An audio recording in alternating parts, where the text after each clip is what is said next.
Like for example, do you have to take 2 ihrams? Sometimes what you can do is you can just take 1 ihram, and after you've done your umrah, which you've spent about 12 hours in, right? You can just quickly give it a rinse. It's not going to be that soiled anyway. You can give it a rinse and then let it dry, and then you've got about 3-4 days until your Hajj, and then you can just wear the same thing again.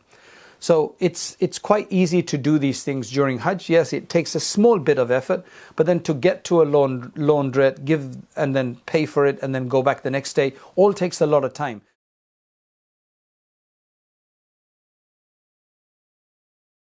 Bismillahir Rahmanir Rahim. Alhamdulillah wa salatu wa salamu ala Sayyidina Muhammad wa ala alihi wa sahbihi ajma'een amma ba'd.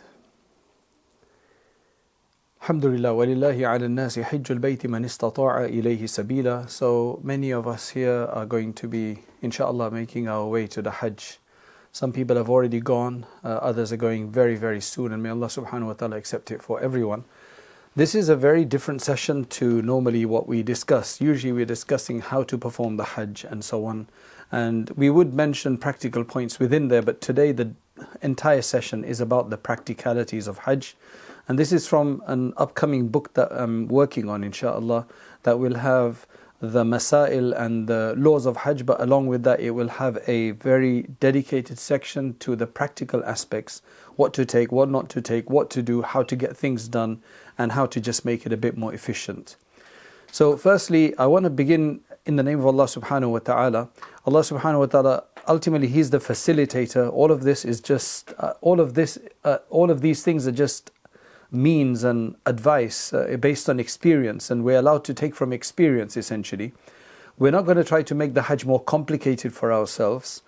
We obviously want it to go easy, but it's designed with a lot of complication. You know, the travel that's included, along with the distances, along with so many people being around, everybody trying to do the same thing.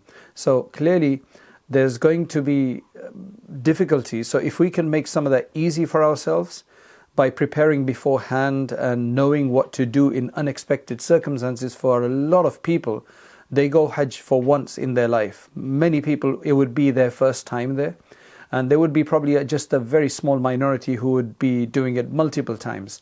That's why it's a really good idea that if we understand these things and we're prepared for it, it doesn't cause any chaos in our mind or hesitation or disarray. Because it's really difficult when you don't know what to do, when you don't know what to do in certain situations. I remember my first and even second Hajj, which was done many years after the first one.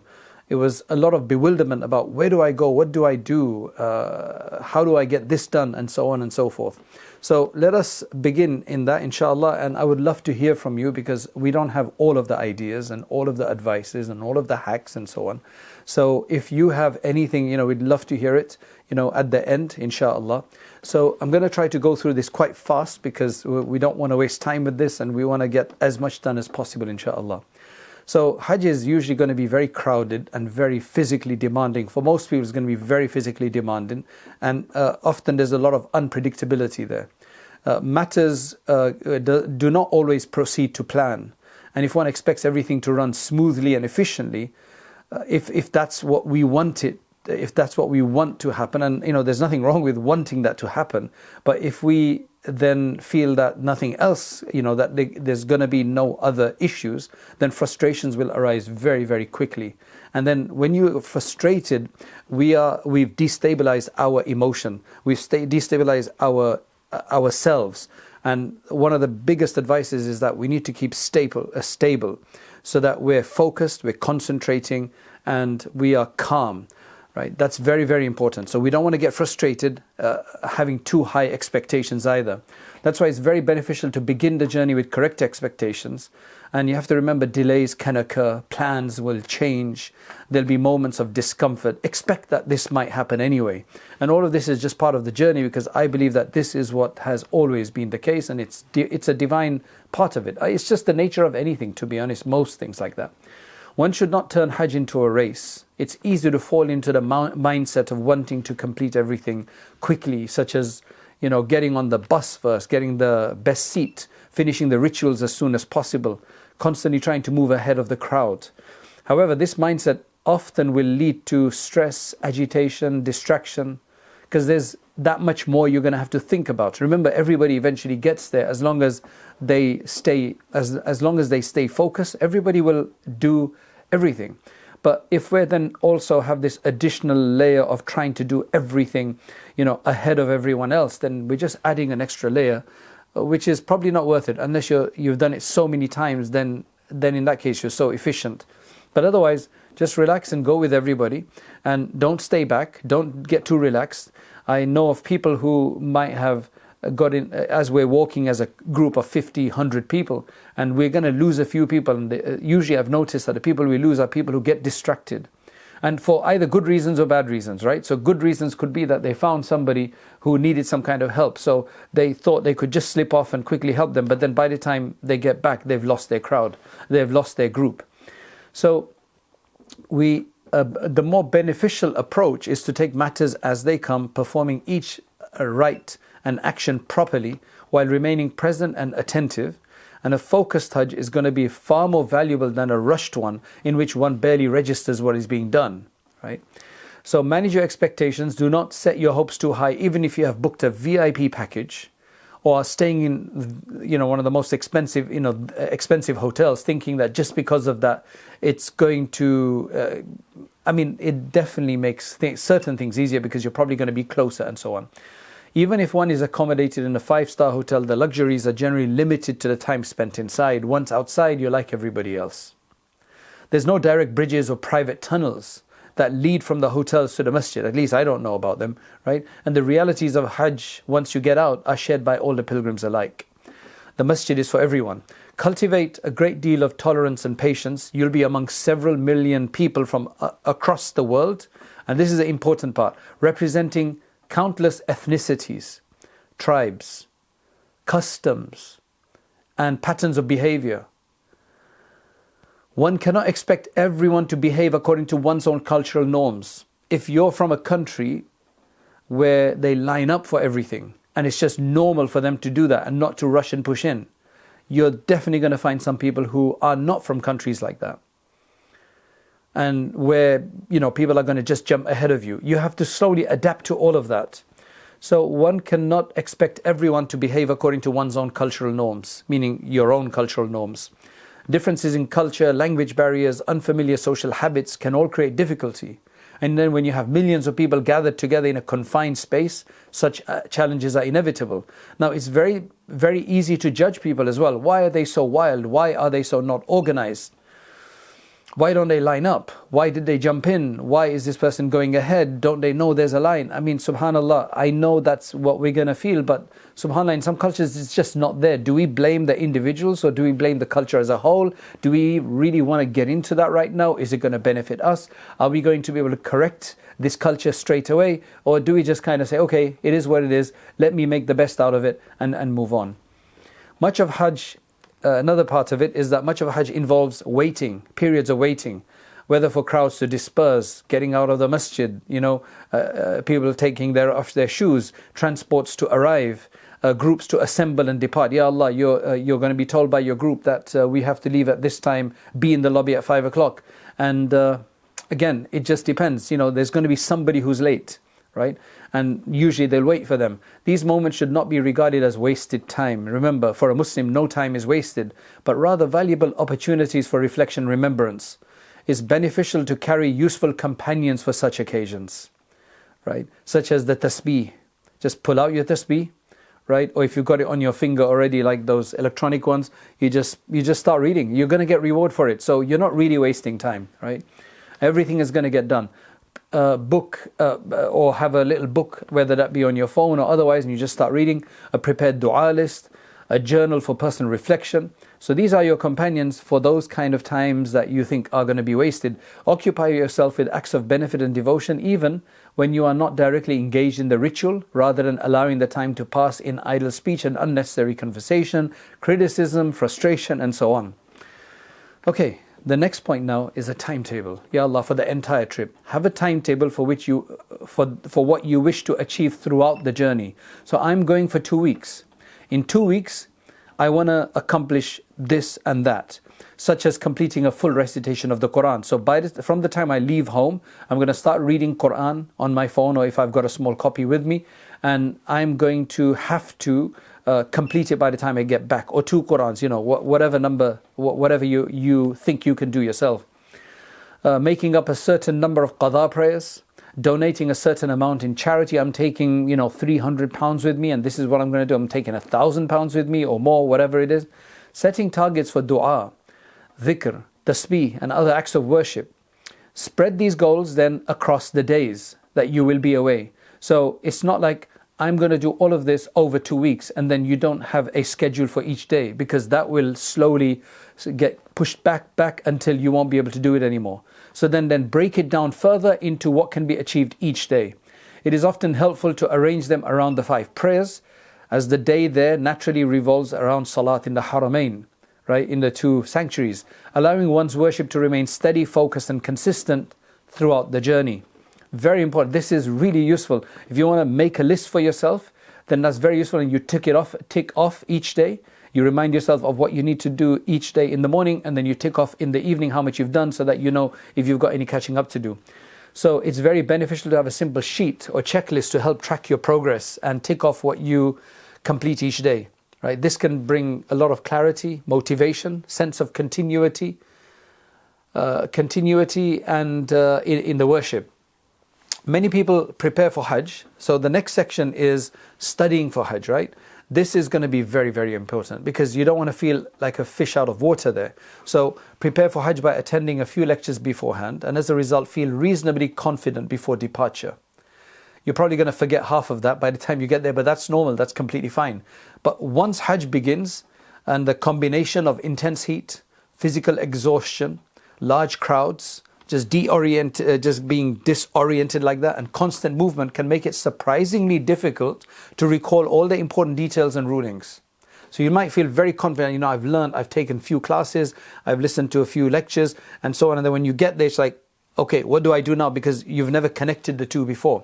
A more effective approach then is to treat the preparation as an ongoing process. Do all of that, what we just said, but rather than something you can complete before travel, learn the essential rulings and practical steps before departure, but don't stop there.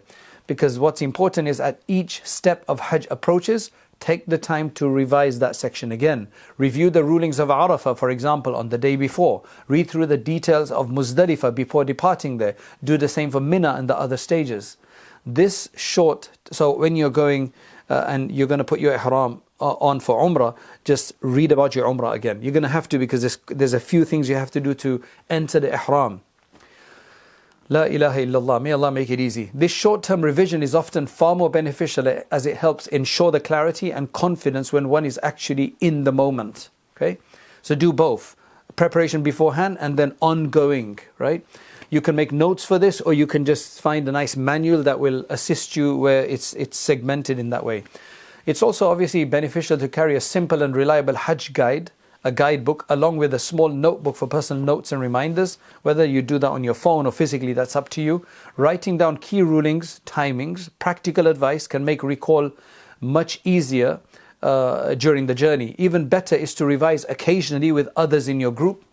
That's really helpful. When I say your group, sometimes if you're with a good group, they will go over what you're supposed to do in the next few days every day.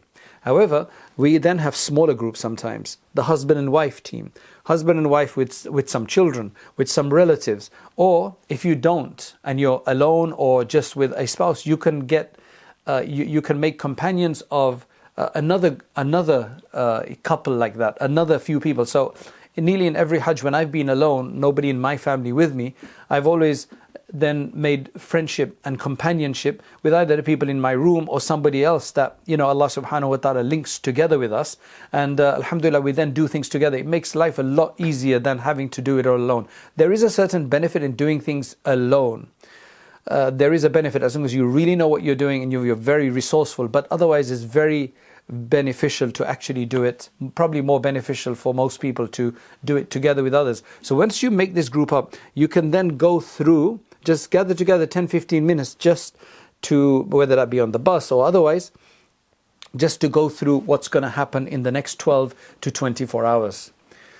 So this keeps the knowledge fresh in the mind, inshallah, and makes it easier to act correctly when needed. Okay, now let's get into the travel essentials and luggage advice.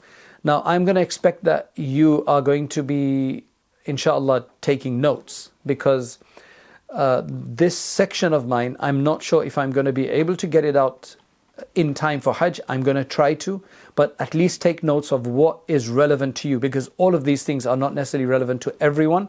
So keep your important documents somewhere easily accessible, such as your passport, visa, and vaccination certificates. You might have this stuff on your phone, the visa and so on. It's always a good idea to have it printed out. And then when you get to the airports and when they're going to ask you before you get your nusuk card, your visa is what matters. So you're fumbling around on your phone to find it. It's easier to just pull it out from a side pocket that's easily accessible in your hand luggage or somewhere, or in your handbag, or in your wallet, or in your personal bag that you're carrying, just so that you can immediately show it to someone. So it's very important. Also, making copies is important of your passport and so on, even though you're holding your passport, just in case it gets misplaced or whatever the case is, God forbid. At least you've got something else to show who you are, and that will help you, inshallah, in that time. It's advisable to carry copies of your important documents in a separate bag. So don't keep your passport and copies in the same bag, right? It's just an additional measure of security, and they stay accessible like that.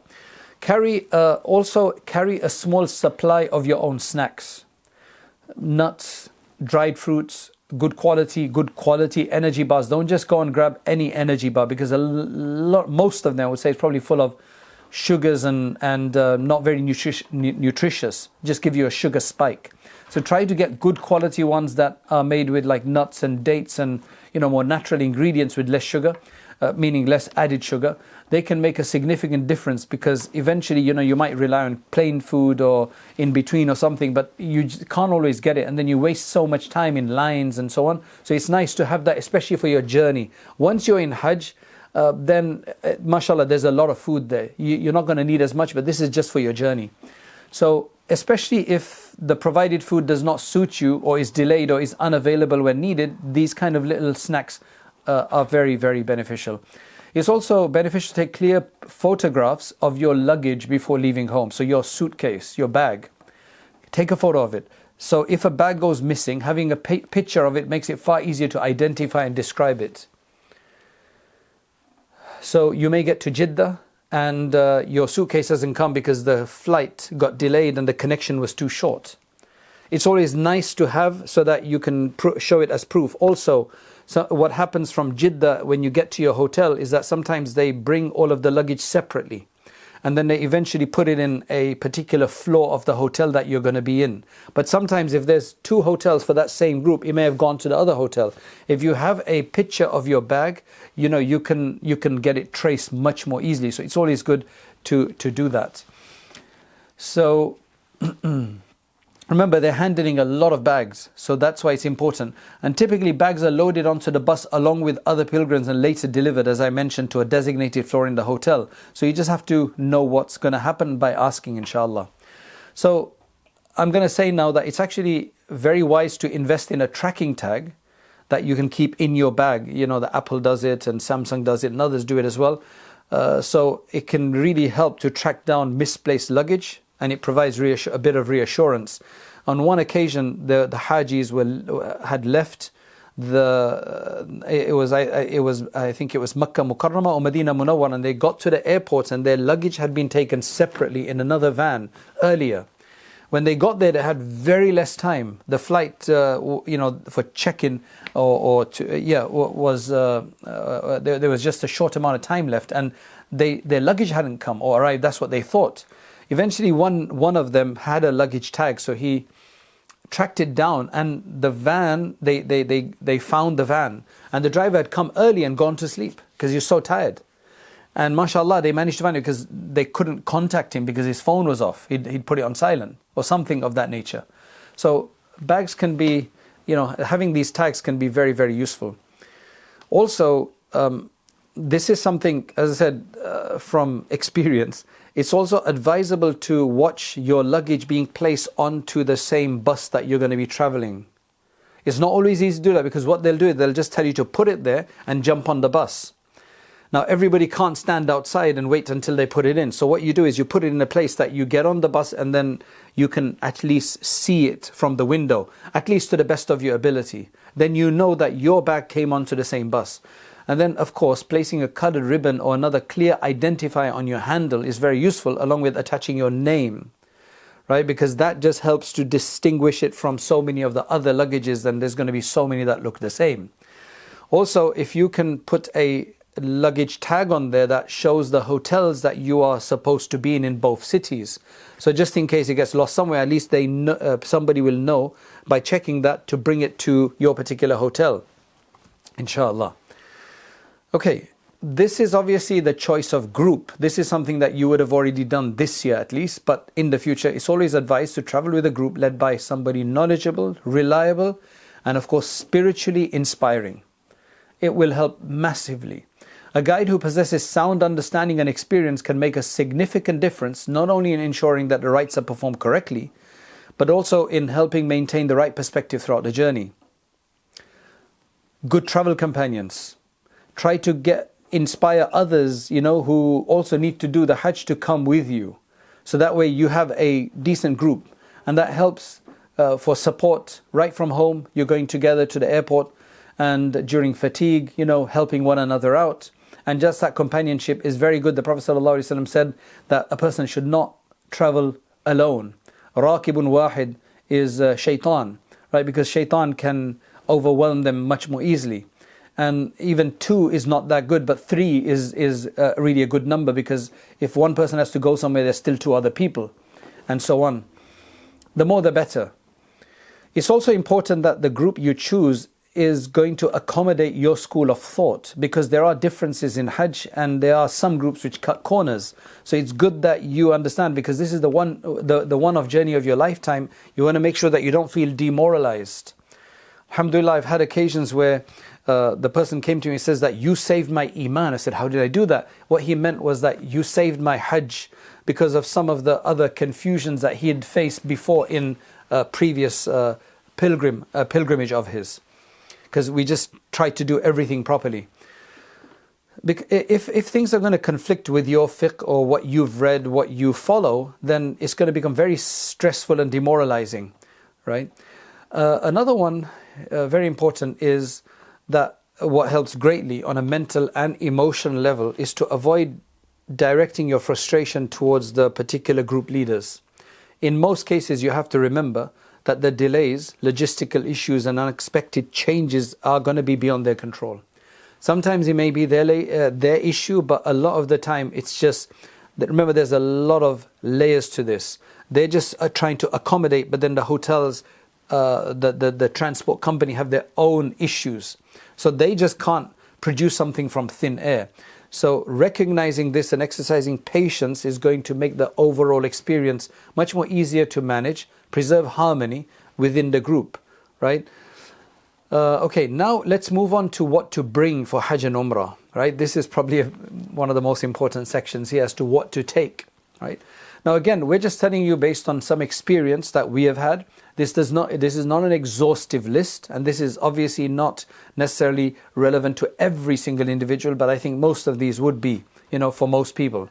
So having the right items can significantly contribute to a much more comfortable and smooth pilgrimage experience, rather than you having to look for these things afterwards. A local SIM card is going to be very important, especially if you're with other people in your team. Nowadays, you're with groups, and those groups are communicating all through apps like WhatsApp and Telegram and others. So if you don't have that and you want to be phone free, it's going to be very difficult. Then you will maybe have to stay with somebody who has that and who you can rely on. Alhamdulillah, in the last Hajj, we had 2 wonderful brothers with us. One was a bit slow, he took everything easy. The other one is, mashallah, very efficient. And mashallah, amazingly, that one brother, he understood straight away how the other person, he says that I'm going to look after him. So that's my companion, I'm going to look after him. And mashallah, they made a wonderful team, right? So you may need to help somebody like that. But anyway, going back to the local SIM card, very beneficial to get a local SIM card. At least you can have data, right? Now remember, things like WhatsApp and some other apps like that do not work in Saudi. They're unless you have a VPN. So you might want to get a VPN if you want to use those. But there are others like Telegram that do work. And I think maybe Apple's FaceTime does work, right? Despite, without a VPN. The best place to probably get an eSIM, the best place to probably get a SIM card is at the airport itself. Because once you get into Mecca, especially during Hajj time, the lines are massive to get SIM cards usually. Sometimes there are these kiosks which you can get, but the simple thing is just to try to get it from the airport. And if you don't want a local SIM card, then there's a number of companies online that provide eSIMs, which will give you at least the data, if not the calls as well, like Airalo and others that you can sign up for directly from your phone even beforehand, and then just activate it once you get there, right? Remember, in Saudi, the SIMs are much more expensive than in England and other places. It's quite an expensive thing to do, but it is something that you'll have to do. A small shoulder bag or a pouch around your waist is extremely useful, especially during the days when you have ihram on and while traveling, because then you can keep your phone, hotel card, money, small prayer mat, etc. in there. That's useful, or any particular medicine you need or whatever. Ihram sheets don't have pockets, so a bag like that becomes very practical and helps keep important items secure and accessible. Okay, a drawstring bag is very important for footwear and other essentials, right? Now it can be used to carry and store your shoes when entering the masjid. So these drawstring bags, a drawstring bag is those like gym bags. They're just made of cloth and they have ropes on the sides, and you can just put them over your shoulder. What I do is when I'm not using them, I just fold it up and put it in my pocket or somewhere. But it's very beneficial for having that when you go in the masjid, any of the masjids, whether in Medina Munawwara, Makkah Mukarramah, to keep your shoes with you. Do not keep them in the shoe shelf. There will be some shoe shelves here and there. Outside the masjid, I wouldn't keep them there. In Makkah, I think they've got rid of pretty much all the shoe shelves. And remember, there's hundreds of thousands of other people with similar shoes to yours, similar sandals to yours. So don't expect to leave it there and then you come back and you still find it. If you do, you're lucky. But best thing is always to carry it with you. So these little drawstring bags that you can buy and some Hajj groups give for free, right? You should use them because it's good to carry those small bags. They allow those in the masjid, right? They don't allow large rucksacks into the masjid. So if it's a very small rucksack, they might allow it. Like if you don't have your Quran in there or your kitab or your book or something in there, right? They might allow that, but otherwise they don't allow anything big. So your prayer mat can stay in there, and then when you get inside, you can put your shoes in there so that they stay protected. You don't have to carry your naked shoes just like that. A small spray bottle and a portable rechargeable fan. You get those rechargeable small fans. If you're into that, it can be helpful. I think I had one, but I just couldn't bother carrying it around, so I didn't bother with it, but they can be useful. You get also those that you can put around your neck and then it gives you some breeze, and there's lots of stuff coming out these days. That can be useful. A spray bottle is very useful for keep misting yourself. When it's so hot, you can just keep misting yourself. That helps a lot, and it also is beneficial to do wudu with. Okay, another one is an evaporative cooling towel. I got one last year and it was very helpful. It's made of a special cloth. So they're called cooling towels, and they're very useful in the heat. What you do is you dip them in water, you wring them out, and then you kind of snap them a few times. And then you can put it on your neck, and that's completely fine to put on your neck in ihram. You can't put it on your head in ihram for men. Women can. They just can't put it on their face, right? You can put it on your shoulders, you can put it onto your back, and for several hours, they will remain cooling as it helps to evaporate. It's quite an interesting technology that they have. I used them last year. It was very, very useful. This is obviously much better than, a normal wet cloth, right? Because that just doesn't function the same way, especially during the long walks that you do. And you can keep wetting it and putting it back over yourself. Having said that, somebody also gave me last year these a bottle of small tablets. They literally look like large effervescent tablets. And what they were is that you put them underwater and they literally open up into a towel, one of these like wet cloths. They're very, very useful because you can just carry quite a few of them. Whenever you need them, you use them and then you can dispose of them. Right? They're very, very useful. They're called small compressed towel tablets. right? They're very, very practical. Otherwise, you can carry unfragrance wet wipes, but that will always have some solution on it. So that's good for cleaning. But if you want it just to cool, that usually sometimes leaves a slight, you can say, not exactly grease, but there's something in there. So just pure water is best because that just evaporates perfectly.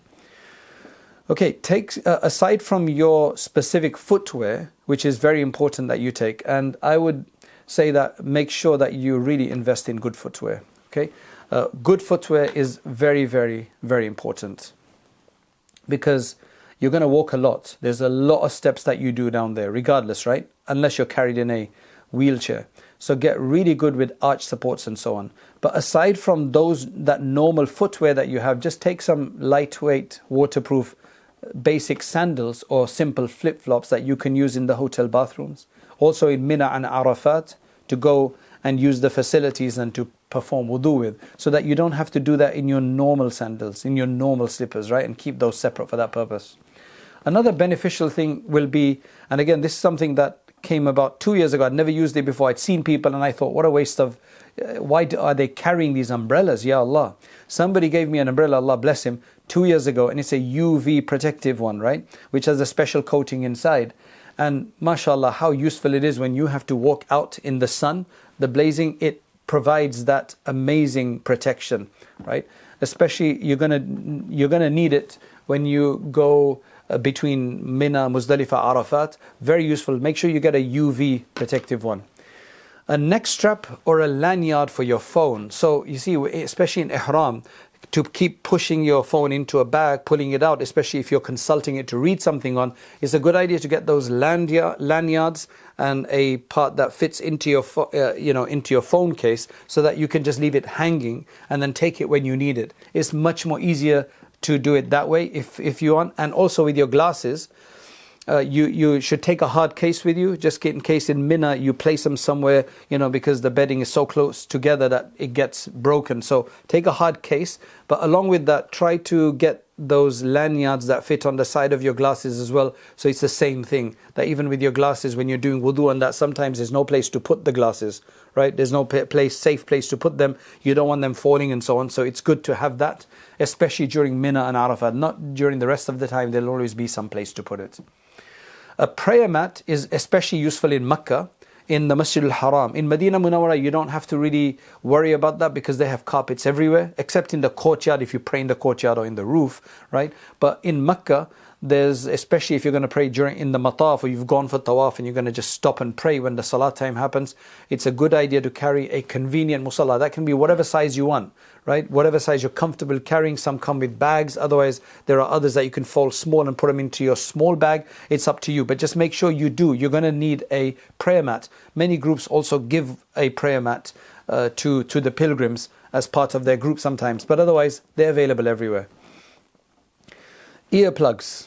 They're very beneficial for sleep, particularly in one's hotel room. I think nearly always, you're going to be sharing, unless you're sharing with your partner who you know anyway. If you're sharing with others, as is mostly the case of 3-4 other people, one of them is going to snore. Subhanallah, and sometimes they snore really, really loud. That could really upset your sleep, because sleep is very, very important. That's why having earplugs is very, very beneficial, both in your hotel room and for Mina, where you're going to stay for about 3 nights or so. So some people snore very, very loudly. And likewise then, an eye mask, which you cannot use in Ihram, but after the days of Ihram you can use it. You can use it in your hotel, again, because somebody might come in, put the light off, because you're sharing with others. They'll come in at different times. People are going for tawaf at different times. So they may come in, want to put the light on, right? So if you're sensitive to light especially, then it's good that while you're not in Ihram, then you can use one of these eye masks, right, to black out everything, right? And also if you want to sleep during the day, somebody wants to keep the curtains open, then it's very, very useful, inshallah. In terms of sockets for your electronics and your chargers, most hotels nowadays in Saudi tend to have UK sockets. So if you're from the UK, most of your plugs should work. But if you're coming from anywhere else, then it's advisable to bring one of those converter adapters, right, to charge your devices. And if your phone, mashallah, is a newer phone or more recent phone in the sense that you got good battery on there, then there's enough places to charge, once a day in 24 hours. But if you lose your battery quicker than that, then of course you will know this anyway, that you should probably have a portable power bank that you carry with you. As I said, I always try to get a phone that doesn't need to do that, because it's just a hassle to keep managing. Remember, I'm mentioning all of these things, and some of these things are essential in a sense, some of these are useful, some of the things are just good to have but not necessary. Again, it's up to you how much you want to carry. Okay, and again, the next point is you don't have to have this, but I'm just mentioning it, that to have if you're, because you're going to walk a lot and there's going to be a lot of fatigue and so on, a compact massager, one of those small massage guns that you can buy now for 20, 30, 40 pounds maybe, can be beneficial to ease muscle tension, soreness after long periods of walking or standing, right? If it helps you. There's other therapies as well you can do. The main thing you can do is just walk before you go for Hajj so that you're used to it. But still, you're going to walk a lot. So if you want to take one of those, up to you. Okay, now one of the last points here is that it's strongly advisable to label all your personal belongings, right? Because remember, you're going to be living with others, right? Footwear, there's going to be slippers just like yours. Left out, bags in your tents. There's going to be similar bags, especially when the tour guide has given everybody the same bag. How do you distinguish yours? Well, you could put like a ribbon on there or something, or just put a mark on there.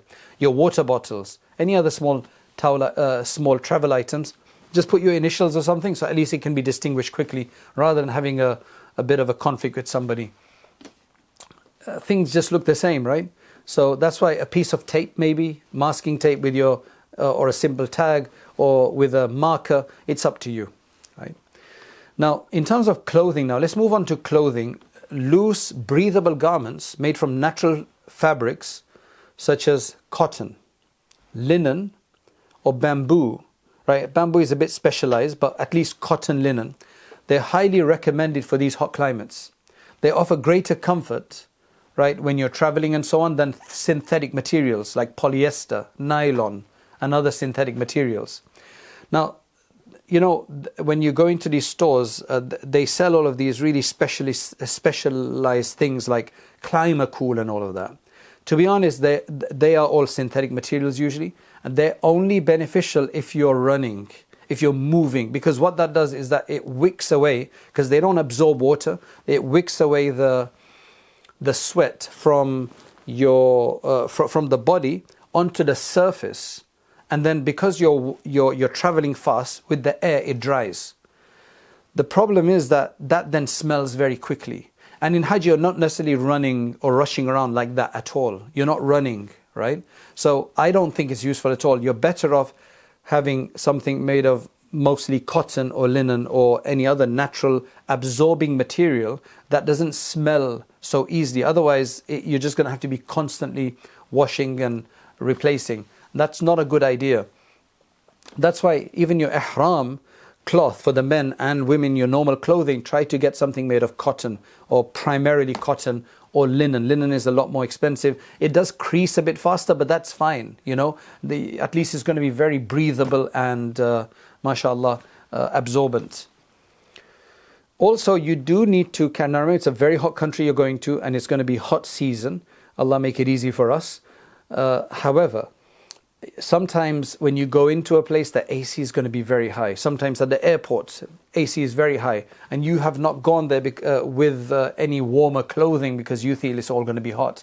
I've been caught up in that a few times, right? So try to take something, whether that be a shawl or a soft, packable coat, a jacket or something that is made of some kind of fleece or something that you can pull out if you need it. You don't want to get caught like that in the airports and so on.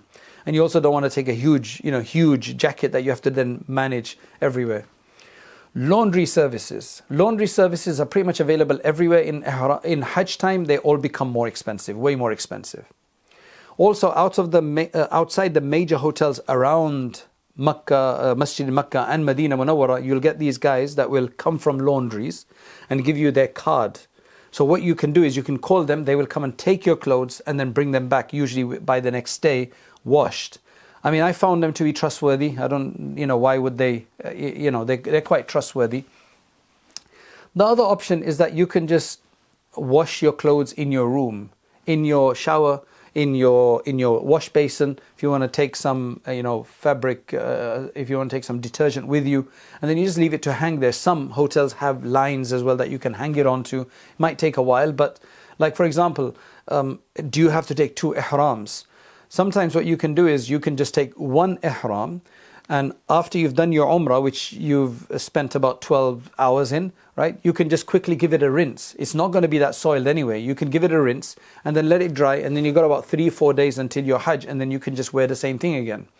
So it's quite easy to do these things during Hajj. Yes, it takes a small bit of effort, but then to get to a laundrette, give and then pay for it and then go back the next day, all takes a lot of time. So what I would usually do is, unless you've got a laundrette, I mean, right next to your hotel, the major hotels will have laundry facilities, but of course they charge an arm and a leg to wash. Sometimes you can actually buy a new set of garments for the amount of money that they charge. So it's entirely up to you how you want to do it.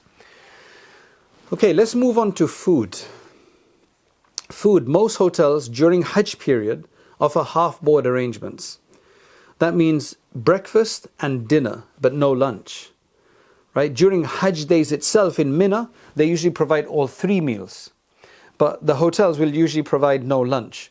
So it's advisable to bring some additional provisions for lunch or daytime snacks. It depends on whatever you like to eat. Of course, there's restaurants you can go to and takeaways and lots of places like that. But again, it's just a rush and it takes time. And I don't want to waste my time, half an hour to wait for food, 20 minutes to wait for food, and then another half an hour there. It just takes so much time. That's why if there's stuff that you can go to a supermarket there or take things from home and then just, if that's cereal or something else that you can just make in your room, you can go and you can buy some bread and to make a small sandwich with. However you want to do this, it's just efficient to bring some provisions with you for your lunch at least.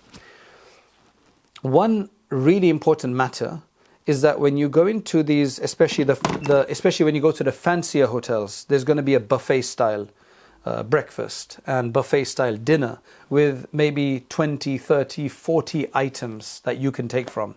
And if you're not used to it, the eyes are very greedy, so you could actually go after and take so much food. Now remember, what's going to happen is that the food is all there, right? The food is all there. Take a small amount that you think you're going to eat, finish it, and then go back and take more. Right? Because you can go as many times as you want. Do not get so, it's very important here to not waste food, because what happens is that, hey, I'll take a bit of this, I'll take a bit of that, I'll take a bit of that, and it's like take 15 items, and then your stomach doesn't keep up. So you end up with half the items that you haven't eaten. So you waste a lot of food. People waste so much food. You'll just see people wasting. It's just, it's not about, it's just about wasting the resources that Allah subhanahu wa ta'ala has given us. There are people dying, right, who don't get the food. And here we are wasting food. Be very careful in these higher class hotels, right, of unnecessary waste. Very important. Now, there are going to be grocery stores, supermarkets that are close, like Bin Dawood and so on. But because probably the rents are very high in that area, everything tends to be more expensive closer.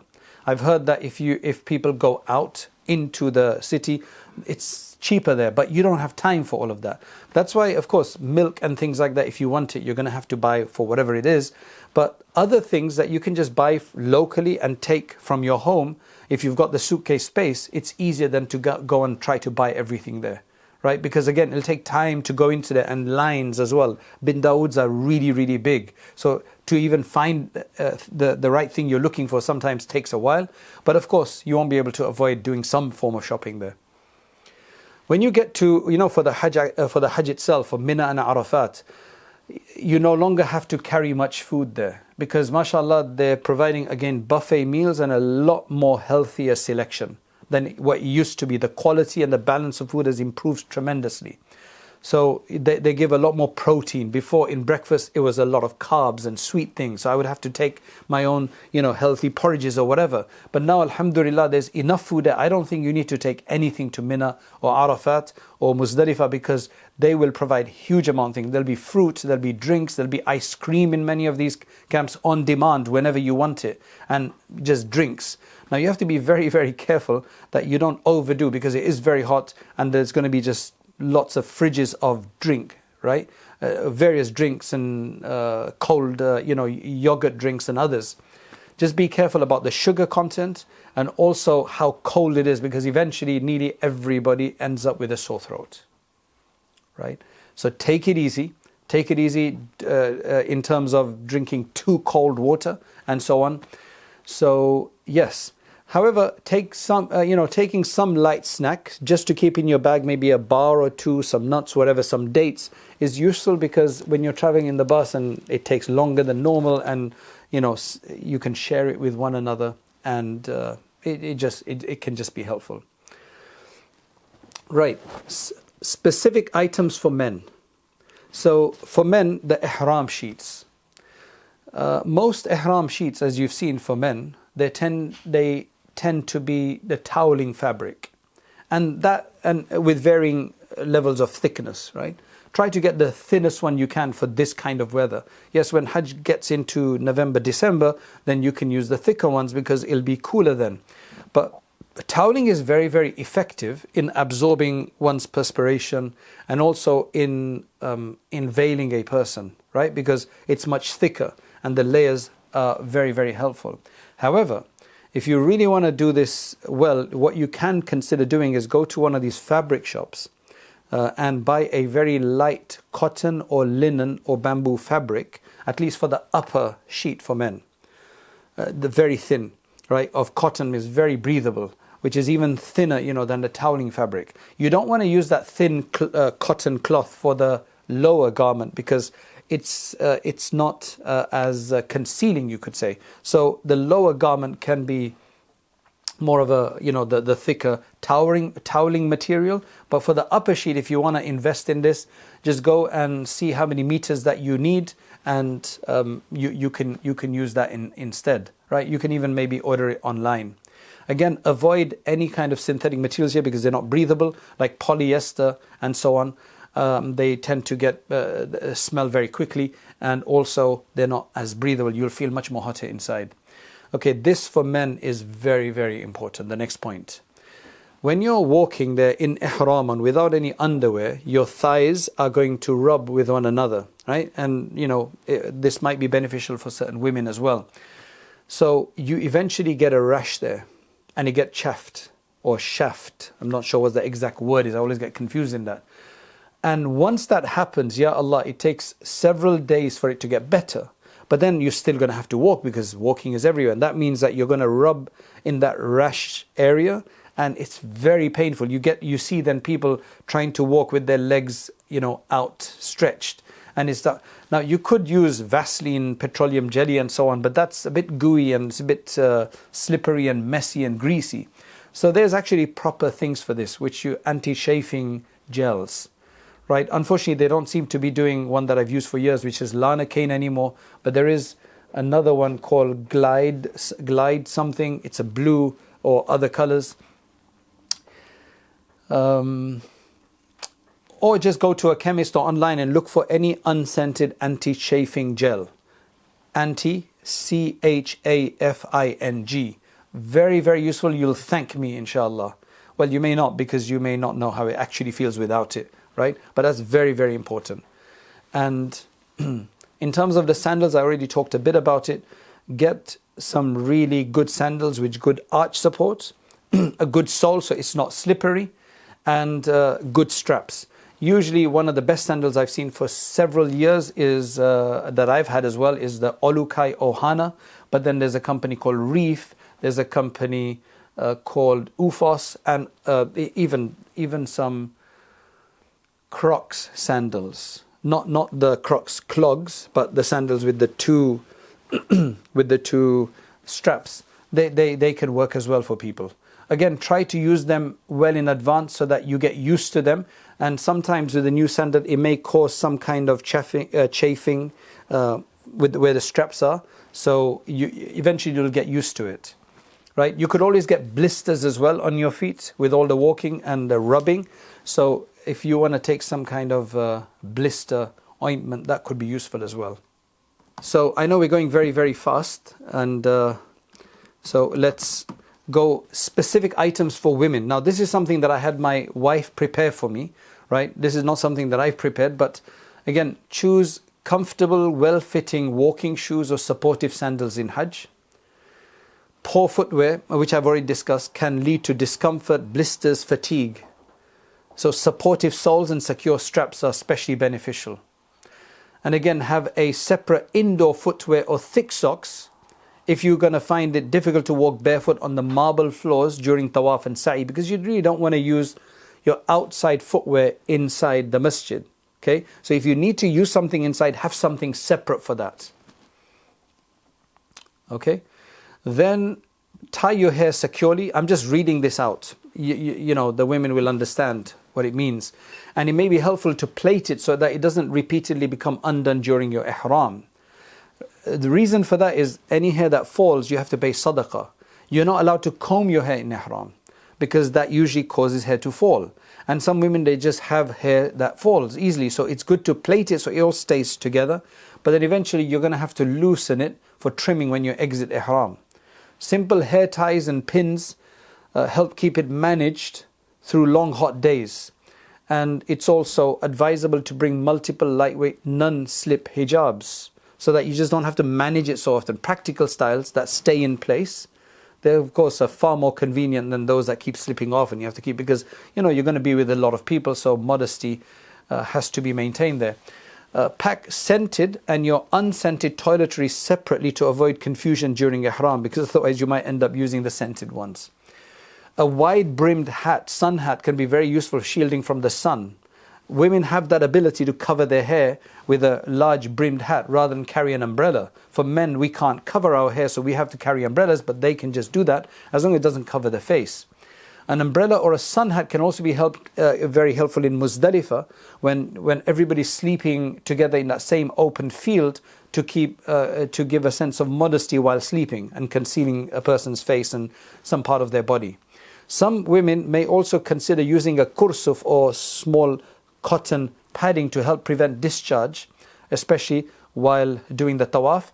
And you can go to our mensesmatters.org, our website, for more discussion on that. And that could help you maintain your wudu for longer periods.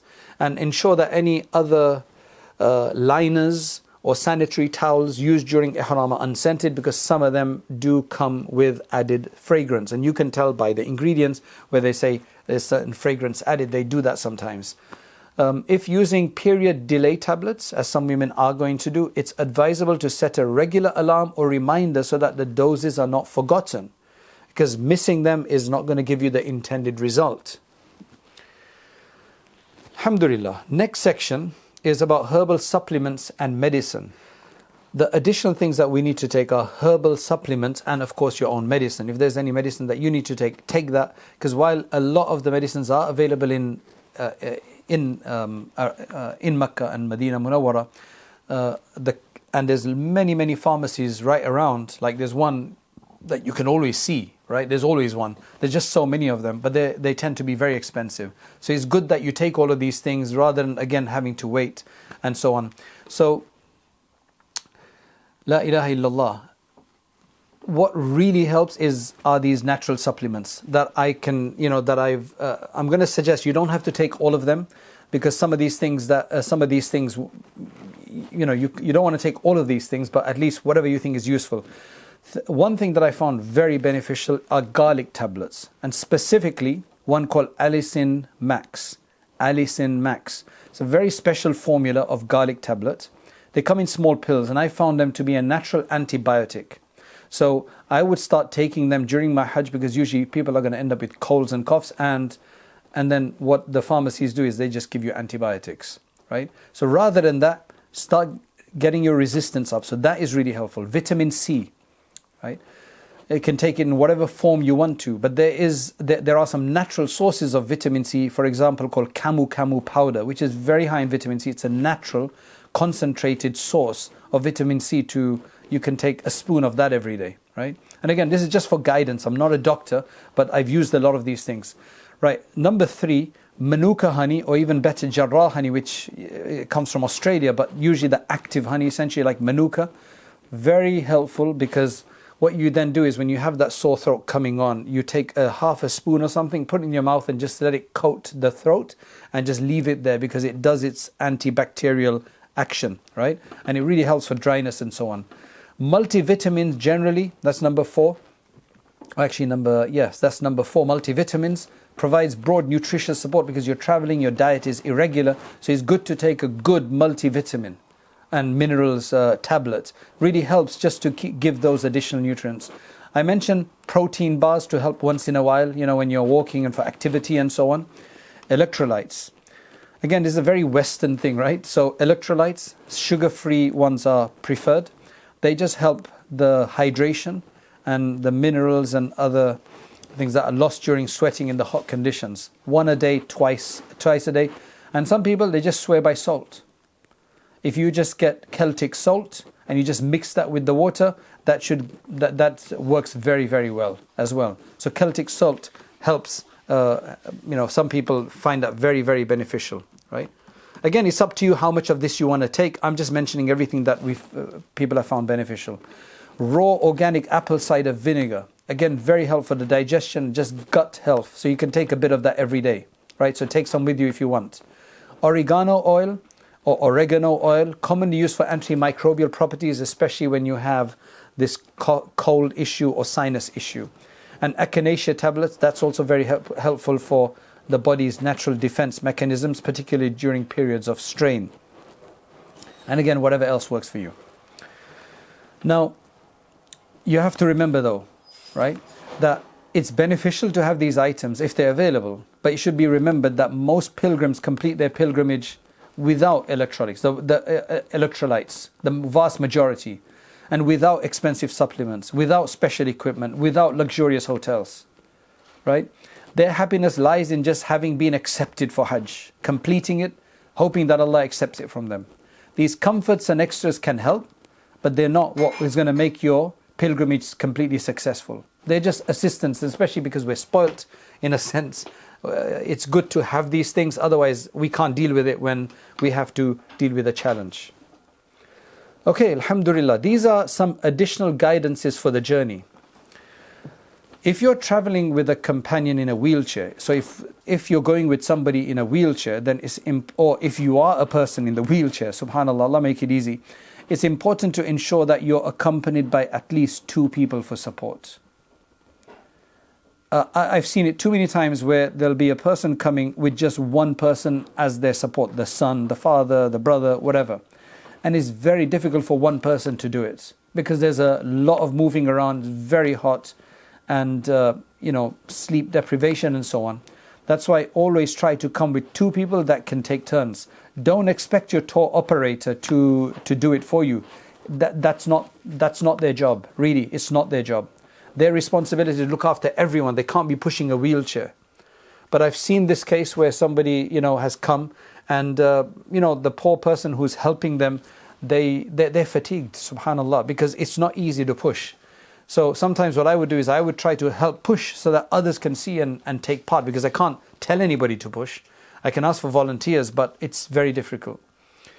If you have a member of your family that's a bit vulnerable in terms of languages are going to be a barrier, they might get lost and so on, it's a good idea sometimes to put a tracking tag on them so that if they do get lost, you can track them down. We have cases of somebody getting lost or the other nearly every year.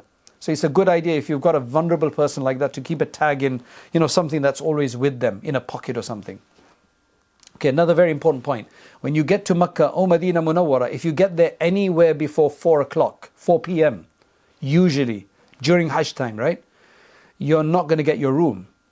Most likely you're not going to get your room because the others are checking out, they're cleaning the rooms, and then check-in starts at 4 or 5 p.m. So if you've got there 9 o'clock in the morning, 10 o'clock, don't insist unless you've booked the room from the previous night. Then you're obviously you're entitled to one. What you can do is they have the concierge. You can actually keep your luggage with them and go out and do your umrah, go and get something to eat, whatever, then come back for that. Just so that you know, right? Just so that you know. And usually when these hotels look after your luggage, they're pretty safe down there. Things are pretty safe. Next section regarding our practical aspects of Hajj is sleep deprivation, importance of sleep. Now remember, given the large number of people in a confined space, combined with a physical strain, stress, disrupted routines, new place, many pilgrims develop some form of cough or throat infection. And for this, or some other fatigue. For this reason, supporting the immune system through appropriate supplements and good self-care can be beneficial. Right? The importance of sleep cannot be overstated. Psychological perspective, adequate sleep plays a central role in immune functions, helping the body regulate inflammation and resist infection. It's also essential for cognitive performance, memory consolidation, emotional regulation, and maintaining attention and decision-making capacity. Otherwise, you're going to be frustrated. In practical terms, insufficient sleep leads to reduced concentration, slower reaction times, increased irritability, diminished tolerance for discomfort, all of which can make the challenges of Hajj significantly more difficult to manage. Right? So, what do I mean by that? I discovered this some years ago. Get your sleep. The reason is that there's so much distraction. So new people, maybe your own family, coffee shops, shopping, or of course extra worship. And what happens is that because you're with friends and so on, you'll sit in the lobby or in a room and just keep talking into the night. Then after that, you have less sleep. So, or you miss out on important worship. You sleep through the prayer times. Be very careful with all of that. Get your 7 to 8 hours of sleep a day, whether that be some hours at night and then after Fajr, because you want to use a decent portion of the night in the masjid praying.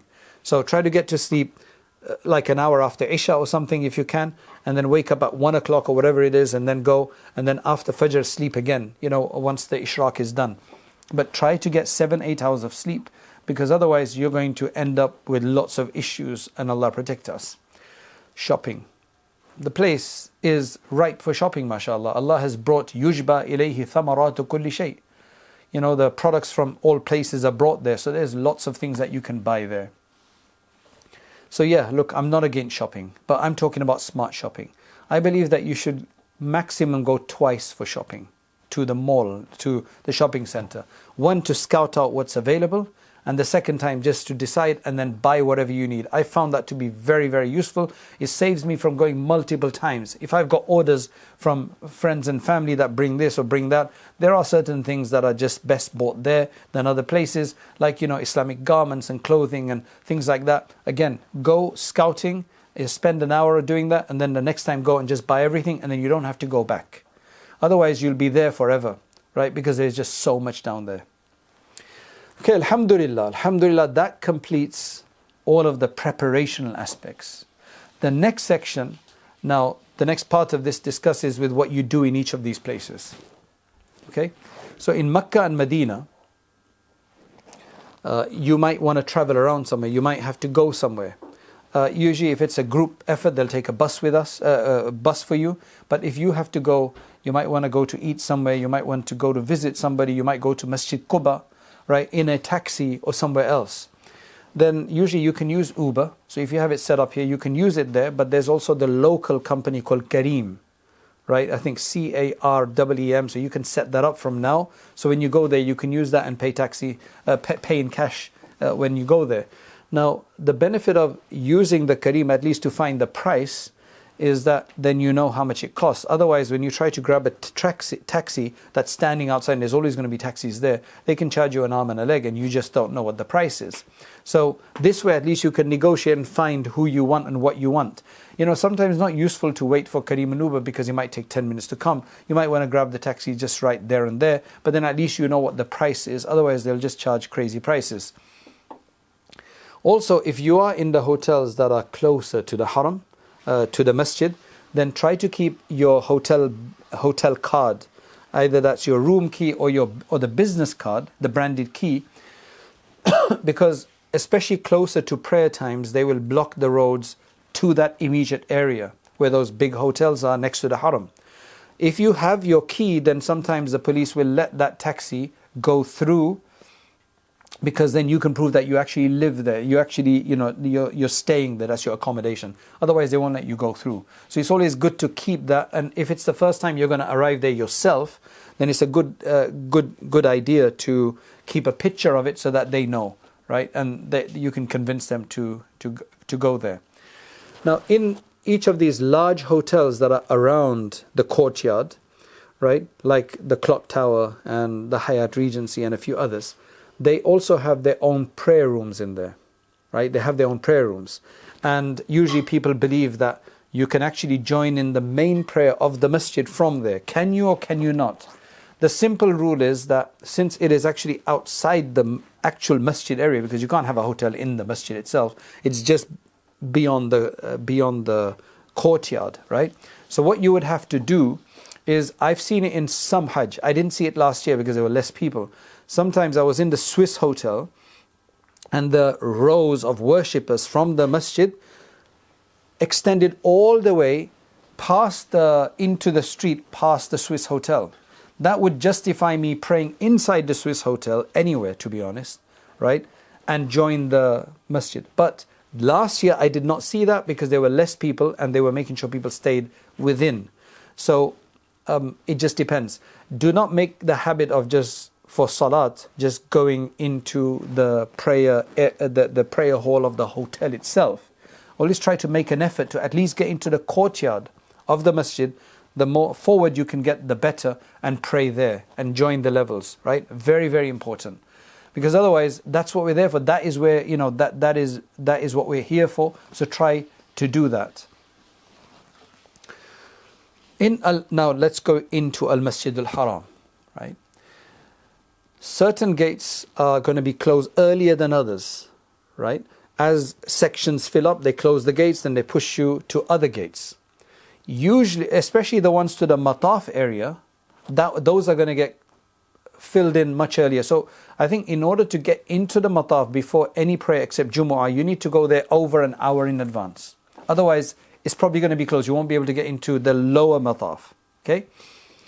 Also, what they do, if you're there about half an hour before, the only thing that's going to be accessible of the original masjid is going to be the roof. They're going to put you onto those escalators, 3 banks of escalators or something, and you get onto the roof, and there's no AC there much, and the sun is. So for Maghrib and Isha, that's okay. For Fajr, it's okay. But for Asr and Dhuhr, if you want to pray inside, you better go earlier. Unless you're staying closer to the King Abdullah complex, which is the newer one, the new extended one, there you can go pretty much any time. You might have to walk a lot more, but there's always going to be AC sections in there, even if you go towards the end. The other option is that you pray in the courtyard, but again, there's no AC there and it could be burning down in the sun. But again, just to give you an idea, that try to get inside more than an hour before each prayer if you want to get down closer to the Mataf area. For Jumu'ah, you have to go there minimum 2 hours in advance. In Mecca, in Medina Munawwara, even 1 hour in advance, you could still get in the masjid somewhere, whether that be on the roof or otherwise. But in Jumu'ah, you have to go 2 hours in advance. If you go in any shorter time than that, you'll still get in, but they will force you to walk like 20 minutes or something into those extensions. And again, you could get a place there that's completely fine. There's lots of space down there nowadays, right? You will get there, but you're just going to have to walk a lot more. So if your hotel, depending on where it is, then if it's closer to the old haram, the original haram, then you want to go in advance. Otherwise, you won't be able to get inside. They will force you and push you to go into the extension. Now remember, the newer parts of the masjid have better cooling, right, and maybe much more comfortable during hotter parts of the day, but then they may not be convenient for you. If you live closer to those extensions, the newer part of the masjid, then it's fine, but then you're further away from the Kaaba itself. So it really all depends. But if you're staying closer to the Clock Tower Hotel and the Ajiyad and all of those places, then the King Abdullah complex is going to be a good 20-minute walk minimum, especially in Hajj time when such a huge crowd. Just to get through that crowd adds another 15 to 20 minutes. Very important, do not carry large amounts of money with you when going for tawaf or when you go for Hajj. If you've taken an amount of cash with you, leave all of that and your extra valuables in your room safe or securely locked in your luggage. Many people will become victims of pickpocketing. It's so easy for them to do so, right? If you suddenly feel a shove, then be careful, because what happens is that when you feel a shove, the way they find out where your valuables are is that they bump into you and your hand naturally goes to where your valuables are. So they know the other person who's watching, who's the accomplice of the original person, they know exactly where you're, and then they're very, very professional. Allah protect us. That's why do not carry, just carry 30, 40, 50, 100 riyals that you may need for a haircut, you may need to buy something or some transport. Now, as you get inside the masjid, when removing your footwear, don't get so excited and just like stop bang in the middle of the doorway and start removing footwear, because there's a lot of people behind you all trying to get into the masjid. You're going to trip over you or you're stopping them. Try to go over to the side and then take over your slippers there, right? And then move in. Put them in your bag, put them in your back, and then move on. Recite the dua before entering the masjid. Make the intention of nafal i'tikaf. And always, as I mentioned, carry your slippers with you in your drawstring bag. And keep a prayer mat with you, especially in Mecca. In Medina Munawwara, there's lots of other smaller shoe racks close to where you'll be praying with numbers. Just remember the number that you put your shoes in, so that if you do get moved for salat because the rows are empty ahead, at least you know where to come back to. Some people prefer to perform tawaf while wearing footwear, right? Because it's just too hard for them. Avoid wearing what you normally wear outside. If you've got something special that is qualified for that inside while keeping the etiquette and sanctity of the masjid, then maybe you can do that. When you're out of ihram, then it's a good idea just to wear thick socks, right? With some good grips at the bottom, because that just helps. Sa'i, it's more difficult because it's very cold, very flat. And again, just take additional footwear if you can't walk barefoot there. Sunglasses can be helpful in this class if praying in the mataf area, because it's so bright and the sun reflects off you, that white marble. So sunglasses can be useful, right? Now remember this one. For men, it's going to be a lot more difficult, this point I'm making. For those wishing to sit for worship, reflection, or to simply look at the Kaaba, during the days of Hajj, it can be very difficult to find a place for men to do that, except immediately around Salah times. Because most of the mataf area and the extended areas around it, I did not find a single place for men to sit, both on the ground floor and on the basement floor, you could say, and the ground floor. There were places for women, but they left no place for men. When I asked, they said, go to the King Abdullah complex where there's lots of space, but then that's just so far away. You want to also be close to the Kaaba. So just remember that I literally toured the whole thing. I could have done a tawaf in that time. Couldn't find a place. Then I realized that they've just not left any place unless they make changes again.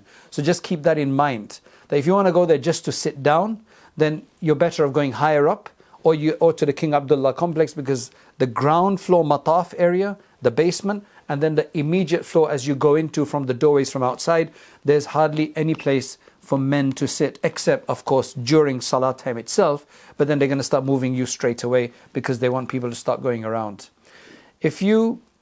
Now, when you're in the masjid and so on, people are moving around. If you accidentally bump into someone, step on their foot, simply apologize with gentleness and give a smile and continue.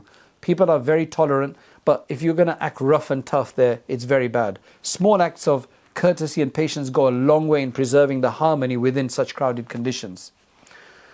Always keep your phone and small valuables with you. So when you're sitting somewhere waiting for prayer, and you want to go to get some water, because there's going to be water containers everywhere. So there may be 5 people away or 2 rows away. Don't keep your phone and valuable there and walk off. Anybody could take it. Then you'll be unless you've got somebody who can watch it for you, you've told them, can you please watch this? It's better to keep these things with you rather than be trusting even in a masjid, because then you don't want to create bad ideas afterwards. Now, if you are going to remain in the masjid for long hours, and some people do, they'll stay there from Dhuhr to Asr, Asr all the way to Isha, and then you get hungry, it is allowed to have a light snack in there that you brought with you. Of course, there's Zamzam available, but also you can maybe pull out a bar and eat it, as long as you're not making any mess. Main thing is that have intention for i'tikaf. Because if you have intention for i'tikaf, then it justifies and permits all of these things. Just don't leave any mess or anything, and don't take a big curry with you inside, right? Okay, there's lots of people praying, and how do you walk across people? Now, in a normal situation, the Hanafis are quite strict in the sense that you need to, if you're going to pass by somebody praying, it needs to be 3 rows ahead of them, right? So that you're completely out of their line of vision. And interestingly, according to the ruling in Makkah Mukarramah, in the masjid, this boundary is dropped. You can cross in front of people, but try to avoid crossing right in front of them, meaning that cross beyond their sujood place. So don't cross within their sujood place. Try to avoid that completely, because there's people who will stop you as well if you do that. Okay? Right, a man's congregational salah, this is another very important point. When let's just say you're in tawaf, right? In Medina Munawwara, this will never happen, but in Makkah Mukarramah, this can happen. Okay? You're doing tawaf, or you've gotten into the masjid or in the courtyard, and the salat is about to start and you can't get in the masjid, or you are in the masjid in mataf and the salat is about to start. People will just make rows everywhere. The authorities do try to separate the men and women some minutes before the salat is about to start, but there's always going to be some men and women that are mixed. And what then happens is that the women start praying anywhere. Now, for the women, they can pray anywhere. Technically, their salat won't be invalid. However, for a man, if your prayer is directly behind a woman or directly next to a woman, your prayer is invalid if it's the same prayer that she's praying with the imam. Keep that in mind. If a man prays next to a woman, even if it's his own mahram, his own wife, right? Or she's in front of him. In front, right and left, your prayer is invalid. So sometimes what happens is that, I've got a space there, but there's a woman there, so I'll have to move aside. And I try to look in front to see if I can see any other women in front. If I do, then I try to move that I can just see a line of men in front, because I don't want my salat breaking, right? Very important to remember that you can't pray, men and women can't pray next to one another like that. Technically speaking, if I'm praying next to a man, right, 2 men, and then there's another woman, then that should not affect my prayer. Okay, but you don't want to be next directly. You'll always find some space. Just move on ahead, just carry on, and there'll be another space. It's just that people want to get the first takbir. But then the problem is that if you're going to get the first takbir, then you're going to break your prayer, because you're standing next to, you can't do that. Another clarification I want to mention is that immediately after salat, people are trying to get out of the masjid, right? So the doors, especially the main gates, become very congested, even in Medina Munawwara. Don't just simply follow the crowd if you want to get out quickly. Instead, look around you carefully, and usually there's going to be another exit somewhere, right? That's less busy because there's a lot of exits, right? And upon exiting the masjid, recite the prescribed dua and step out with the left foot. Another thing about Zamzam water is that within the masjid, inside in Medina Munawwara and in Masjid Nabawi, and Masjid al-Haram, the water is all Zamzam usually.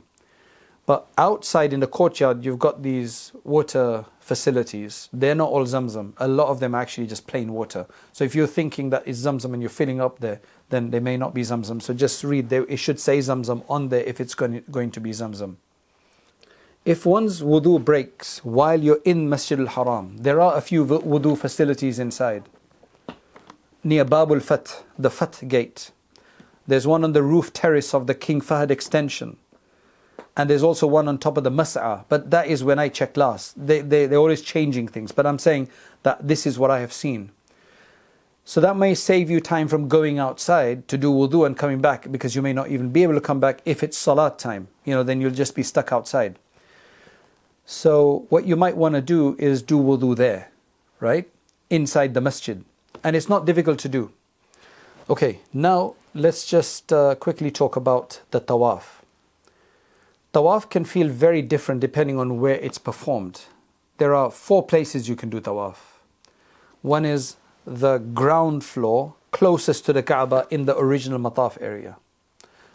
Number 2, in the, I'm not sure what that floor is called, because from outside it's the ground floor, but it's like the mataf is further down. So there's the closest mataf floor, then there's the immediate floor that you will access if you don't go down to the Kaaba mataf, right? You can go around there, that part is AC, right? So that's the ground, and then there's a basement underneath it, so you can do it there as well, right? So you can do it on this ground floor. Then you've got the first floor above that, and then you've got the roof terrace above that. So there's 4 places you can do it. The mataf, the downstairs mataf around the Kaaba, then the one in the ground floor of the masjid, then the first floor, and then the second floor. And if you want to just call that first, second, third, that's up to you as well. And then you can call the mataf area the absolute basement floor. Now, in these places, it's going to be different. The tawaf is going to be different. The sunnah and the more virtuous one is to obviously do it as close to the Kaaba as possible. A lot of people want to avoid that because it's just too sticky and hot and bustling in there, right? I personally, that's where I like to do it. Tawaf gets done a bit faster. You actually get access to the thing, but there's a big difference between doing tawaf there and in any of the other AC or in the roof or in the outside of that ground floor mataf area. So remember, one thing is that if you're going to do that closer to the Kaaba, there's going to be a lot more people there. It's going to be a lot more busier, okay? However, and you may not be able to concentrate as much because you're constantly trying to negotiate your way, but there's another benefit and spiritual benefit to that. If you do it from slightly outside, right, where it's much more comfortable, then you can be a bit more slower. It'll take longer, obviously, and you can read something, you can have something in your hand to read if you want. And of course, same thing if you do it, it's going to be a lot more cooler if you do it in the masjid, except on the roof. So for around Fajr time, before Fajr time, is very good to do it on the roof because it's cool enough usually as well. So again, they all provide, try to at least get one tawaf inside the mataf as close to the Kaaba as possible. Some people just never venture there for some reason. They just never venture there. I know it's difficult. I would say women should avoid that because it gets very squashy in there. Okay, and you don't want to start complaining about people, being so close to you. So just try to keep it a distance from there. Now, being closer also provides the opportunity to be closer to the Kaaba, reach the Multazam, and if possible, maybe even reach the Black Stone, right? And touch the Rukn al-Yamani maybe. So, wherever you feel comfortable. Now, I believe that today, because the masjid has expanded, initially, where the ground floor mataf around the Kaaba is, it was not that big during the time of the Prophet ﷺ. There was no masjid building in the time of the Prophet ﷺ. They were just the community, the houses, and then you got through the narrow lanes, and then suddenly there was an opening, and then the Kaaba was in the middle there, and you just did tawaf in the opening. There was no masjid at that time as a building, or not much of it. Then, of course, they got rid of the houses and built a masjid there. And then in these last 20 years, it's become really big. And even the initial mataf area around the Kaaba has expanded. So the tawafs have become longer. A tawaf takes about 20 minutes to 40 minutes if right around the Kaaba, depending on how busy it is. If it's not busy, 15-20 minutes, you could do 7 rounds. If it's very busy, you can still do it in about 35 to 40 minutes. It's just when you get to the Black Stone area, it gets really difficult because that's where people are coming in and out. But otherwise, it's a bit okay. If you do it on the outer levels, then it takes about an hour. If you 45 minutes to an hour. If you do it on any of the floors of the masjid, just based on that circumference, it will take minimum, I've tested myself, 45 to 50 minutes. That's going really fast. Otherwise, it's going to take a lot longer than that. However, my belief today is that if you do one tawaf, right? If you do one tawaf upstairs, on any of those floors in that large circumference, that is probably equivalent to 3 tawafs in the time of the Prophet ﷺ. I don't know if that's any consolation, but that should not make you lazy that, hey, I've done that, that's equivalent. Because I'm saying that it's probably equivalent to 3 tawafs because of the amount of time it takes and the distance you cover. The distance you cover is probably 3 or 4 times the distance that's just around the Kaaba, or even more. Okay, so if that's any consolation, but try to do at least 1 to 2 of those tawafs a day. Right? At least try to do 1 in the morning sometime, 1 in the evening sometime. I found that, for example, if you go an hour before Fajr, at least 1.5 hours before Fajr, do about half an hour with tahajjud and dua, and then start a tawaf. You should be able to be finished by Fajr time. If you're not, then you've got 1 or 2 rounds left. I like to do it on the roof, for example. After Fajr, you just start again and finish off. You do your 2 rakats, and after Fajr, you have to avoid the 2 rakats, actually. You have to do it later. But very useful. Another way of doing it is like, for example, go an hour or so before Maghrib and start your tawaf, because there's always going to be opportunity for tawaf in the building itself, in the matafs in the building. Just in the mataf downstairs by the Kaaba, that's always, they shut it off faster, right? So if you can't get there, at least go there and go around. As I say, it takes about an hour there or more, right? But try to do as many as possible before the Maghrib. Then after Maghrib, finish off, stay in the masjid until... So as I was saying that, for example, you could do a tawaf, get there an hour and a half or something before Fajr, do your tahajjud, etc., and then go around, take about an hour to do your tawaf. And even if you don't finish all of it and the salat starts, pray the salat and then finish off. And then after that, for example, you can pick another salat, like Maghrib, and go an hour before that, because there's a lot of time between Asr and Maghrib. You've had your little rest, whatever, go at least an hour before Maghrib. Start your tawaf on one of the upper floors, because getting into the downstairs mataf area is difficult. And get most of it done. And then if the salat starts, pray salat. And after the salat, just finish off the rounds and just stay there until Isha. Try to make an effort that you stay at least between Maghrib and Isha in the masjid, right? You don't have to always go back home. There's some people who stay there, mashallah, from Dhuhr to Isha, and then they go home, right? Because they got nothing else to do and that's their focus. And other people, they don't all do that. So just keep that in mind. In the tawaf, especially if you're in the more tighter area, it's always easier to keep, especially closer to the Kaaba, it's always easier to keep the women folk in front of you. Right? So the man is behind the woman, so that she can manage how distant she keeps herself from the person in front. And you're there, the man is there to protect from being pushed from behind.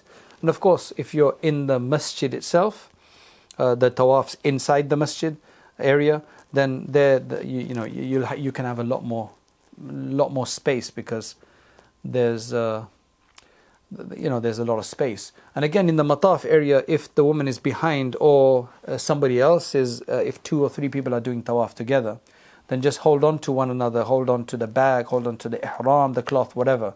There are some big groups that come, and there's like 50 people in that group, Malaysian groups, Turkish group, Nigerian groups, whatever. And subhanAllah, just let them pass. Otherwise, what's going to happen is that you're going to get stuck and split. Maybe they won't let you get through. So be very, very careful. Of course, in the inner sections, the taller you are, that's an advantage. You feel less claustrophobic. It makes breathing a bit easier. But, anybody can really do it if they want to. Carry a water bottle there if you want to, if you're getting dehydrated during your tawaf or sa'i, especially if the weather is very warm, so that your hydration is maintained. Women need to be very careful if they're closer to the Kaaba in the mataf, and it's going to be prayer time, especially during Hajj times. What I noticed last year in Hajj time is that they started allowing the rows of men to be formed up to an hour in advance around the Kaaba. What that does, it restricts, it pushes out the tawaf. You can't be close. Then what happens is that if a woman gets stuck in there, ya Allah, getting out of there is difficult. They try to get women out, about an hour before tawaf, so go to the back and finish off their tawaf there, and then they can go into their section to pray. But sometimes some women will not be able to get out, or they don't get out, and then they're stuck among the men. The salat starts and they're just stuck in men. They can't pray next to a man, right? So try to not be in the mataf at least half an hour, any less than half an hour before salat. Now remember, when it comes to sa'i, there are 3 or 4 floors for sa'i as well. Most people just go to the ground floor. That's usually going to be the busiest. The higher the floor, it tends to get lighter crowds, but to get to the next floor will take at least 10 minutes or 15 minutes. So it's up to you what you want to do. If you want to be more relaxed when it's really busy in Sa'i, then try to go to the upper floors. For that, you have to actually go down from Safa. There's a gate there, and then you go around from there, and you'll have to ask somebody. Is it better to tawaf with people or yourself? I think there's a benefit in both. And I think there's a special benefit that at least go and do one tawaf yourself, where it's just you and Allah. You don't have to worry about anybody else. Of course, you can do that with others as well, where everybody's just focused because you're not really talking. In general, Masjid al-Haram, as I said, is much larger than it used to be. Okay, the best time for tawaf closer to the Kaaba. If you want to do a tawaf very close to the Kaaba, and maybe even get a kiss of the black stone or a chance at the multazam, then people have observed that some of the best times are a few hours after Isha. So all the Isha crowd have gone back to eat and to sleep maybe, right? And the Tahajjud crowd hasn't come yet. That means anywhere from between 11 p.m. to about 1:30.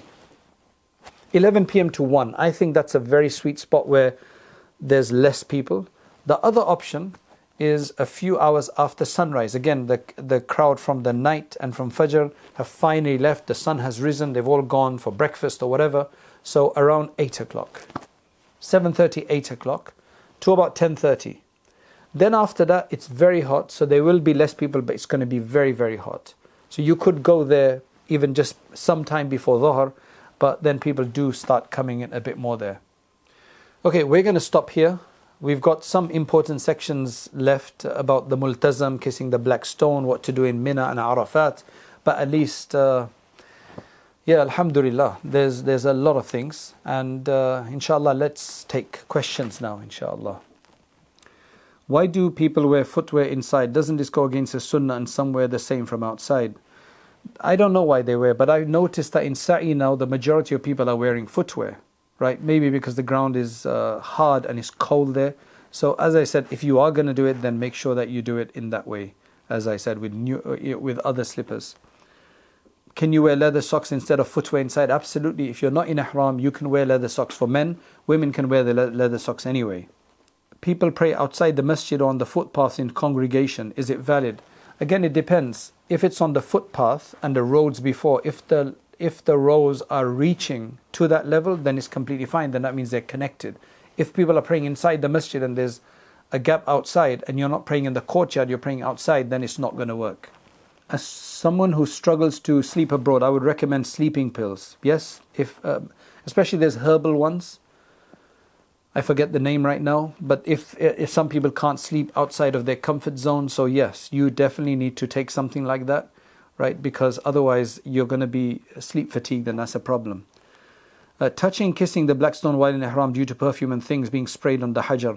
I don't know, this has become a common idea that don't even go close, because otherwise you're going to get perfume on your hands. I have been there multiple times, and I'm telling you, there was never any perfume on there that I could smell. In fact, sometimes the smell was definitely not perfume.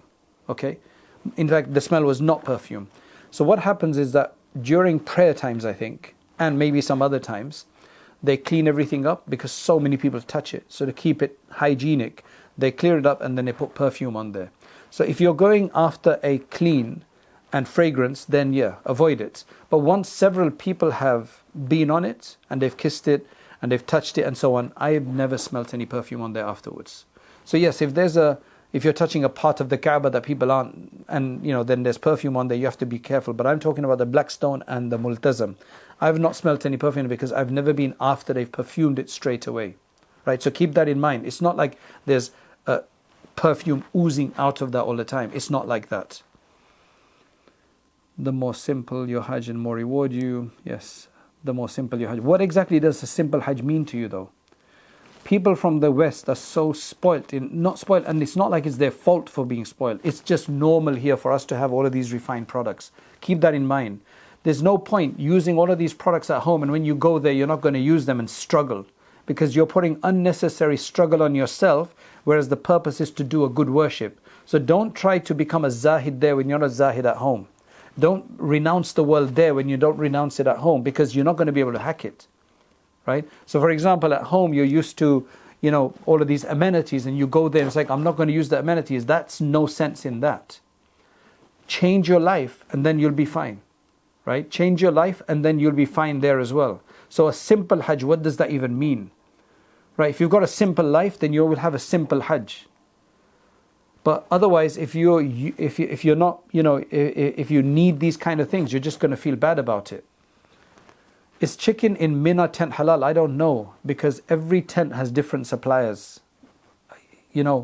Alhamdulillah, all I can say is that in the last 2 years, more and more chicken has become local. And if you're doubtful, just eat the meat instead. Is Mataf area only accessible if you're in Ihram? Yes, usually that's what they've done now. Before Hajj, you have to be in Ihram. However, as soon as Hajj is over, then they allow you to go in there without Ihram, in normal clothes, because people are going to their Tawaf al-Ziyarah and they're going to do their Tawaf al-Wada'. So after Hajj, there's no restriction. For that period, there's no restriction. You can go in each time, inshallah. Is the person working, giving food, simply saying watani enough? It depends on your trust. It depends on your trust. I don't understand what you want me to tell you. It depends on your trust of that person. Okay, if you want to ask them for packaging, you can. Wheelchair, yes, for wheelchair users and other disabilities, actually they have certain entrances that you can enter from. And also for tawaf, they have a special floor for you, right? For them, they have a special one. You can actually hire scooters, or you can have some these kind of carts that they can drive themselves, and also you can actually hire somebody to push you as well. So there are quite a few options for people who can't walk themselves. You had suggested body glide. Is it allowed in Ihram even if it's slightly scented? And it is made with Vera extract. Vera is not a fragrance. Everything is going to have a smell, right? Everything has a smell. Even water sometimes has a smell. Smell is not the problem. Odor is not the issue. It's fragrance, added fragrance. So if you check in the ingredients and it has added perfume, then that's an issue. Sometimes some products, like ointments, they have some not perfume as in separate perfume, but they have a fragrant product in there, but actually has no fragrant smell. That is just to neutralize the bad smell. That would be okay as well, as long as it doesn't have a fragrance smell. Okay? Otherwise, everything has a smell. So it's added fragrance, like proper fragrance that is added. Is it possible to give some tips for Muzdalifah, especially if transit takes long?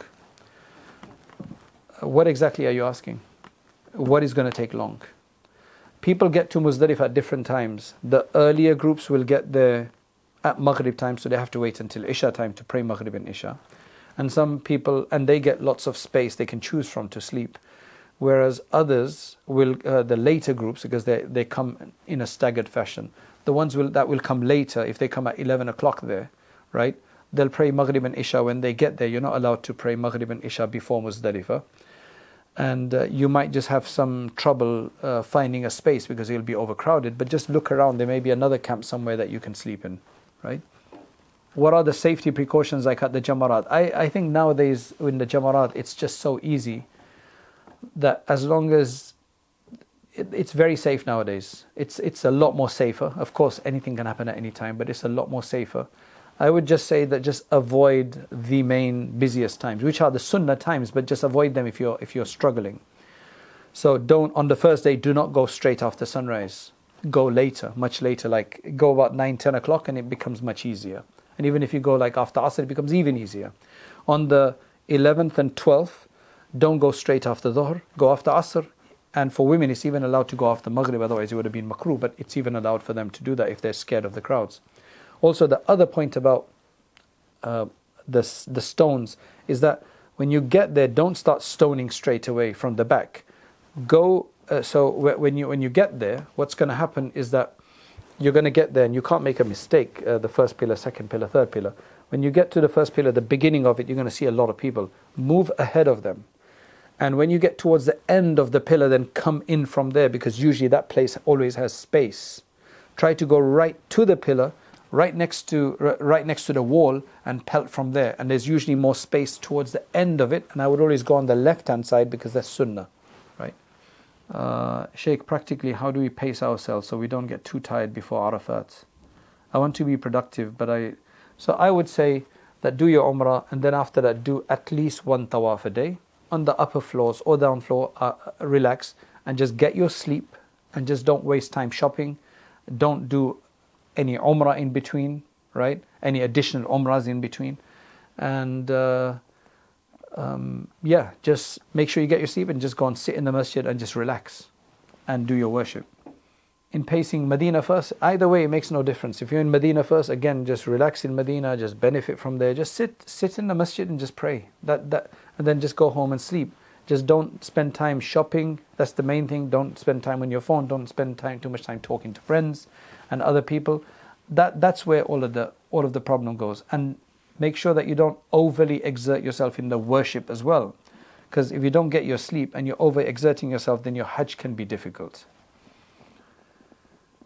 For giving charity to the workers, you can give them anything you want. They'll accept anything, to be honest. But it's better that you turn it into riyals and give them that. It's just less burden. When you give charity, give it with husnul ada, which means with a good means of paying it, so that it puts less burden on them. So there's lots of money exchanges down there. Follow up, I had prayed congregation a bit outside Masjid Haram where it seemed that rows were not connected with some people. Do I need to repeat my salat? If you prayed on the roads, then no. Then you would have to repeat the prayer. If you prayed close into the mataf area, into the courtyard area, it should be fine. Okay, I think we're done. In terms of the questions. MashaAllah. Do you do udhiyah there? If you're musafir, you don't have to do udhiyah. And most people are going to be musafir. But what I do is I always send udhiyah to another country to be done anyway, because there's no harm in, there's benefit in doing that. And then I will do my Hajj qurbani, the damu shukr in Hajj itself. Okay, Jazakallahu khairun. This is the first time I think anybody's done a session like this. I hope it's been very useful. Inshallah, it's been recorded, so it should be coming up soon. And make dua that I can get the book ready, inshallah, because there's still another section. We might be able to do that in the next time, inshallah, in some days, inshallah. Jazakallah khairan. Assalamu alaikum wa rahmatullahi wa barakatuh. Assalamu alaikum wa rahmatullahi wa barakatuh, brothers and sisters. MashaAllah, it's very, very cold today, and I'm rubbing my hands. But very important message. Would you like a place in paradise, in Jannah? A place with bricks of gold and silver, mortar of fragrant musk, pebbles of pearls and sapphire, soils of saffron. You may have not heard me talk like this before. But mashallah, gardens outside the palaces will have streams flowing beneath them. The streams of Jannah will be crystal clear water. And then after that, you're going to have others with milk and of honey and rivers, mashallah. Brothers and sisters, the Prophet ﷺ said, whoever builds a masjid for Allah, Allah will build for him likewise in paradise, something similar in paradise. White Thread Institute, which you all know inshallah, desperately needs to develop this center of ours to accommodate people, students and worshippers of Allah subhanahu wa ta'ala. This area doesn't have a masjid, so we want to give service to all sections of the community once this is built, including the wider society. We need to raise 450,000 to achieve this. We just need 44,500 special people to donate just £100 each to reach our target. Brothers and sisters, the Prophet ﷺ said, I'm going to reiterate, whoever builds a masjid for Allah, Allah will build for him similar in paradise. What an amazing reward this is.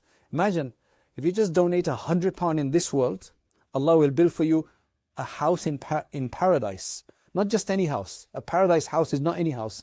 Whatever your heart desires will be in this place. Not only this, brothers and sisters, but this project is also sadaqah jari, which means a continuous charity. If you donate, then anytime somebody prays here, worships here, learns anything from here and prays elsewhere, you get the same reward, inshallah. Every person who learns the Quran, reads, you will get the same reward, inshallah. What an amazing reward, subhanallah, that is waiting for you. All for just £100. Brothers and sisters, build your home in paradise. Donate towards this masjid. On the button below, hit the link. And one more thing, please. Share this video. And anybody else that donates, because of your sharing this video, inshallah, you will be rewarded as well. Assalamu alaikum wa rahmatullah. Allah reward you. Jazakumullah khairan.